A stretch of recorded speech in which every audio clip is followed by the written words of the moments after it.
I saw a guy in Discord make a mistake the other day that honestly made me laugh. Not because he was clueless, because I've been done the exact same thing.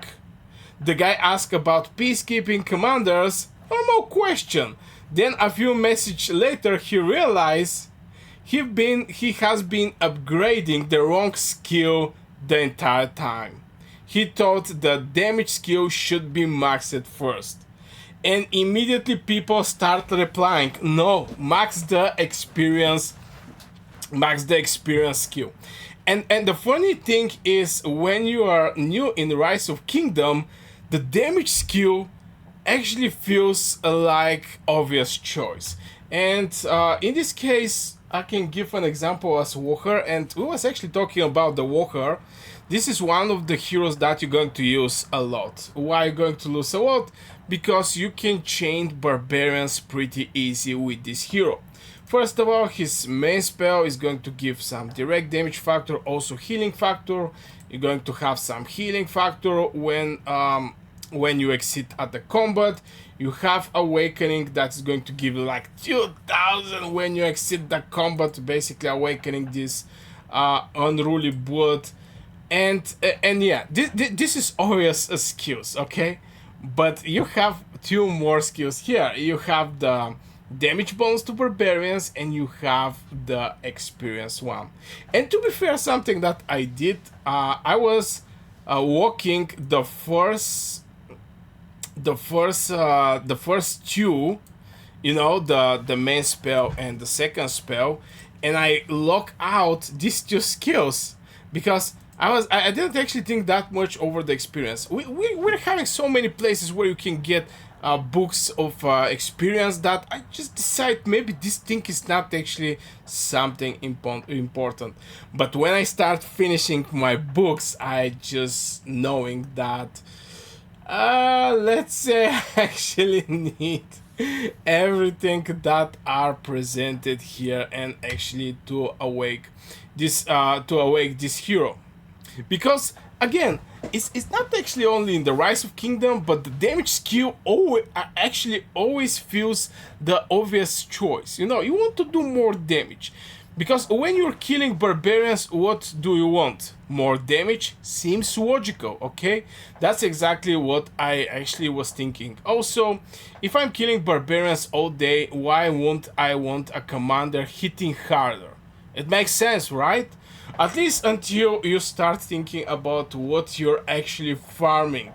Because here's the realization that completely changed how I look at the peacekeepers. You're not farming barbarians, you're farming commander experience. The barbarians are just standing in the way. And those are two very different mindsets.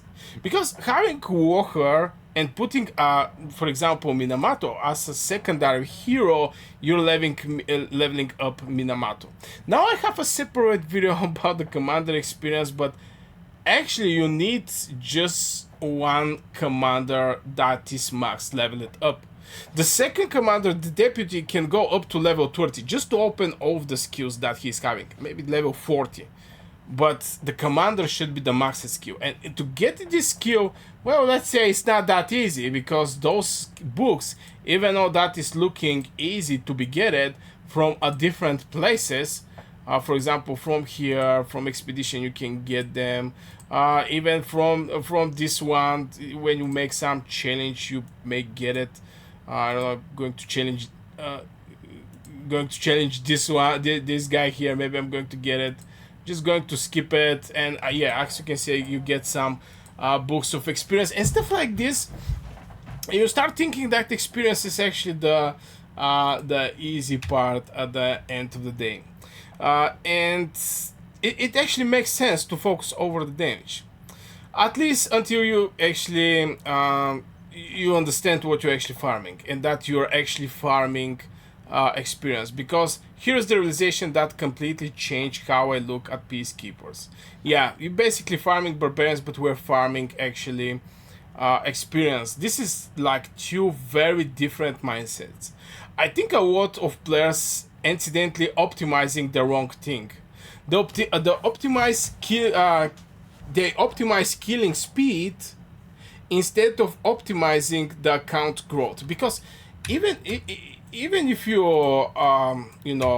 go over the Miyamoto and you have just X amount of action points per day. You have some free daily action points and you have some potions that you can actually use.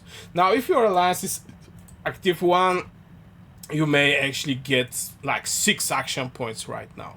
So if your alliance is active, you're going to get action points. But why not getting a good amount of value from each of the fights? Because by farming experience, you want to maximize this result. You want to get the max value from each combat.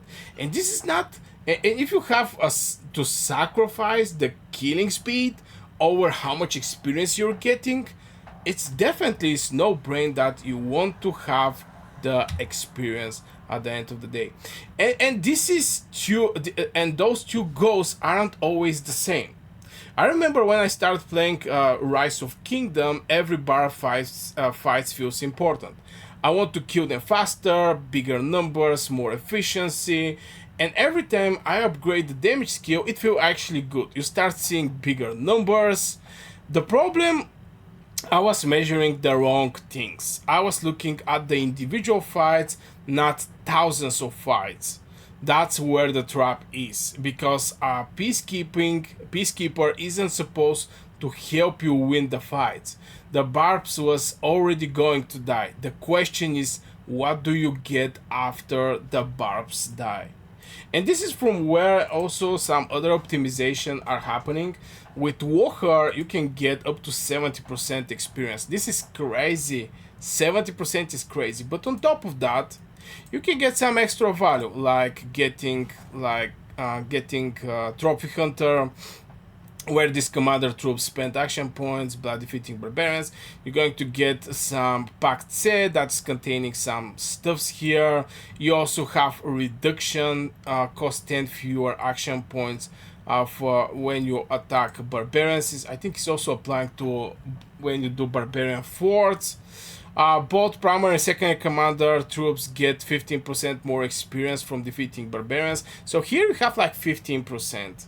Here you have like 70%. This is 85% more experience. It's like double the amount, close to double the amount of experience you're getting if you're running Warher, max level Warher trial, and with the right talents at the end of the day. So yeah, it's what you're getting when the barbarian dying. That's the part that matter. And once I start thinking like that, my entire perspective changed. Suddenly I didn't care if the barb dies 2 seconds faster. I care whether my account was gaining more experience over the next 3 months. That's a completely different conversations. And why next 3 months? Because this is the moment where the the KVK is going to come. And honestly, this is one of the biggest progression lessons I learned in strategy games. Players love visible results, big damage, big reports, big numbers, but the strongest accounts are usually built on boring multipliers. XP giants, resource boosts, training boosts, research boosts, building boosts, stuff that doesn't look exciting but quietly snowballed for months. I think that's why so many veteran players become obsessed with the efficiency.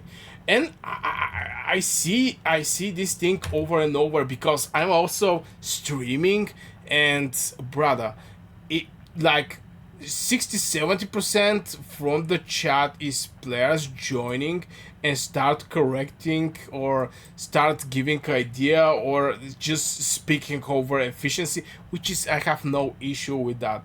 But if they spam my chat, yeah, I have issues then. But in general, people, especially the the old players, are looking for this efficiency. They are looking for this efficiency, and when they see something wrong, it's like I don't know, you're poking their eyes. It's like and stuff like this. But yeah, Because eventually you realize the game isn't won by big decisions, it won thousands of tiny multiplier stacks together. And peacekeepers are one of the earliest examples of that. The players who max the XP skills first doesn't feel stronger tomorrow. That's the tricky part. Nothing dramatic is actually happening. No huge power spike, no crazy reports, no flashy screenshots. But a month later, what is happening the month later, you're going to see this thing. For example, a player who is on the top with heroes that are far more higher level 51, brother. Far more ahead from you, and you're sitting with your accounts that are like level 45, level 40. You have no more books. You basically spent all of your books. You was not efficient in the barb chaining and all these things that at one point you start seeing that was actually a mistake. But yeah, at the end of the day, 1 month later, you're going to see the big difference if if you're playing more efficient. 2 months later, big difference. 3 months later, suddenly one account has commander leveled way more faster. More talents are unlocked, more flexibility, more progression. Because till I actually level up my Minamoto, for example, the other person who is efficient with his experience already level up maybe his 3rd Legion commander or his 2nd Legion commander, or is saving all of the books and just use chaining barbarian to level up his heroes. And when a new hero come, he's going to have all the books to level up this hero extremely fast. So I believe this is extremely efficient way to level up your heroes at the end of the day. And honestly, that's probably why I enjoy strategy games. The best decisions often don't look like the best decisions, at least not right away. The smart decision usually feels boring. The bad decisions usually feels exciting, and figuring out the difference is basically the whole game. So when I saw that players realizing he do upgrade the wrong peacekeeping skills, I didn't think what a noob. I think, yep, I have been there too. And if to be honest, most players probably also have been there, because almost everybody starts by trying to make barbarians die faster, before realizing the real goal was making the account grow faster. Anyway, now I'm curious, did you max the XP skill first of the walker, or even from the talents, or did you max the XP skill first of the walker?